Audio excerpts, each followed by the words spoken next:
Hey guys, what's up? Today I'm answering some questions about four-wheel drive on your side-by-side, your ATV. I'm going to talk to you about how to use your four-wheel drive, when to use your four-wheel drive, and when not to use your four-wheel drive. Now, I know a lot of this seems like common sense, especially for a lot of you guys who've been doing this forever. You know, you're avid off-roaders, but we get a lot of new people into this sport, and they just aren't sure how to do all of this right out of the gate, because this is kind of like a overview of four-wheel drive. It's not a one-size-fits-all, because every machine is different that's out there. So you kind of got to take this and use it in conjunction with the machine that you have.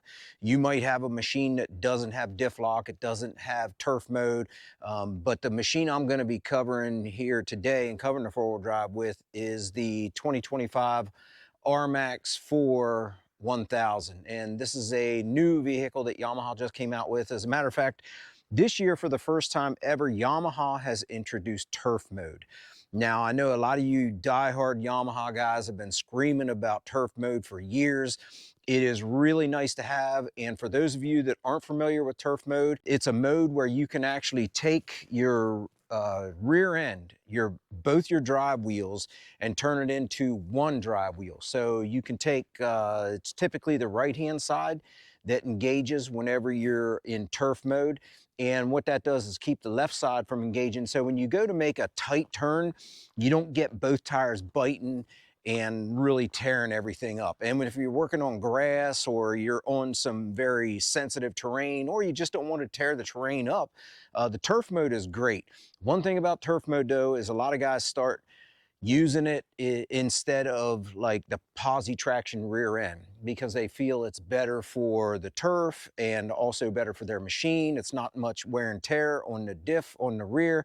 And actually what's going to happen is you're going to start to wear out your traction tire, and then your other tire, your non-traction tire for your turf mode, is going to be having way more tread than your traction tire when you're in turf mode. I know that's a lot to take in, but just look at it this way: when you have it in turf mode, there is only one tire in the back that's getting traction. That's it. So when you have it in two-wheel drive, both your back tires are getting traction. So that's posi traction in the rear. And then when you put it in four-wheel drive, you're going to have all four tires pulling. Now there's different four-wheel drive systems and different units. You know, there's everything from a Honda to a Polaris to a Can-Am to a Yamaha. They're all different. The one thing about the Yamaha, when you put the Yamaha in diff lock, all four tires are pulling. That thing is like a mountain goat. What that does is that gives you a little bit of a struggle to make turns when you're in diff lock. So that's more of a straight line option. You don't really want to have it in diff lock mode and try and make a lot of turns. So it's just really hard to turn. So a lot of your machines out there don't have that. You know, Can-Am has the smart lock.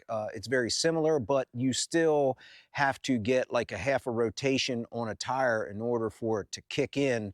So different versions, different modes on different units, but the Yamaha is a straight up diff lock, all four tires pulling. One thing about four-wheel drive, and something I want to cover with y'all, is when to use it. When you are on a trail system and you look ahead and you see something coming, and maybe you think, oh, you know what, I might need four-wheel drive for that. I know a lot of owner's manuals say you need to stop, put it in four-wheel drive, and then you can go. But one way around that, and the reason why they tell you that, is because a lot of people might stay on the gas. Or if you're in a mud hole and you're just hammered down and you're two-wheel drive, you're stuck, and then you throw it in four-wheel drive, a lot of four-wheel drive systems won't engage, but if they do, man, you're going to shock the drive line and you can blow some stuff apart. And that's one of the reasons why a lot of manufacturers tell you, just stop, put it in four-wheel drive, because there's a lot of inexperienced people out there and they don't realize that once you're in it, you can't throw it in four-wheel drive. So let's say you're going up a really steep hill and you realize halfway up that hill you should have put it in four-wheel drive. Now, unfortunately, you're going to have to stop and you're going to put it in four-wheel drive. When you're climbing a really steep hill, you can put it in four-wheel drive low and you can just crawl right up that thing. And I know a lot of people, they think that speed is the answer when they're climbing hills. And I can tell you right now, the internet and social media is full of videos where guys just basically whiskey throttle and hammer down and they're just trying to climb this hill. There's a certain point where you exceed your momentum to traction rate, because if you have way too much throttle, you're not going to get any traction. You're just going to smoke the tires off and you're not going to get anywhere. The finesse is to have just enough momentum that you aren't spinning the tires, that you get 100% traction. And if you have to, you can always let the air out of your tires so you can get up and down some major obstacles.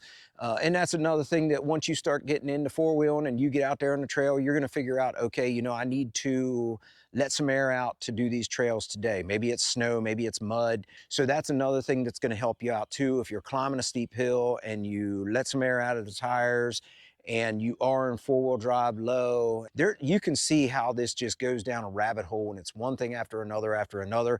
And this is one of the reasons why I get a lot of questions from guys saying, hey, listen, I just don't quite understand this four-wheel drive thing. When should I be in two-wheel drive? When should I be in four-wheel drive?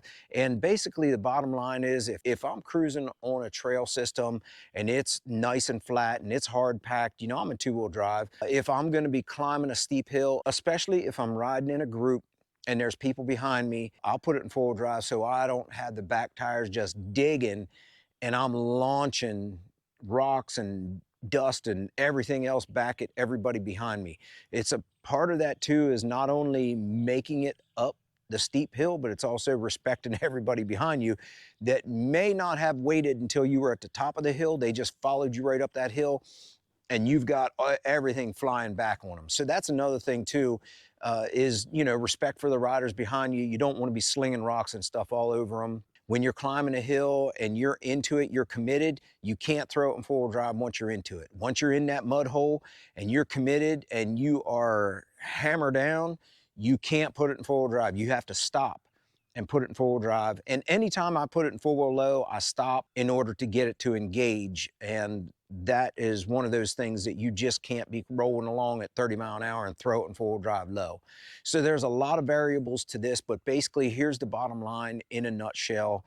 When you are in a situation when you're on hard pack or you're cruising along on maybe nothing elevated, you're just cruising along out on the trail, two-wheel drive is fine.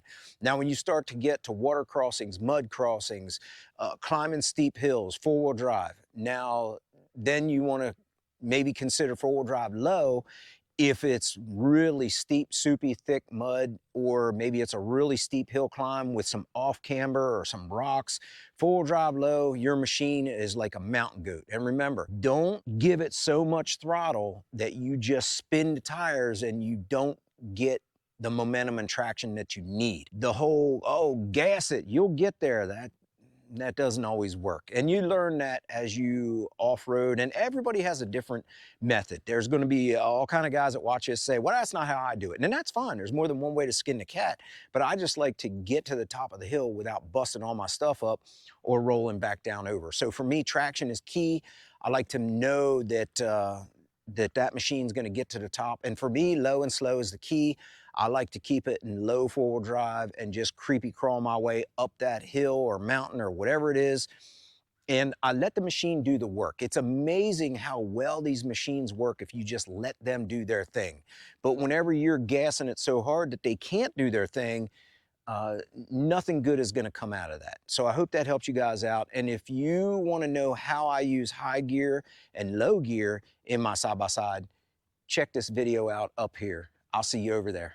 Take care, guys. Have a good one.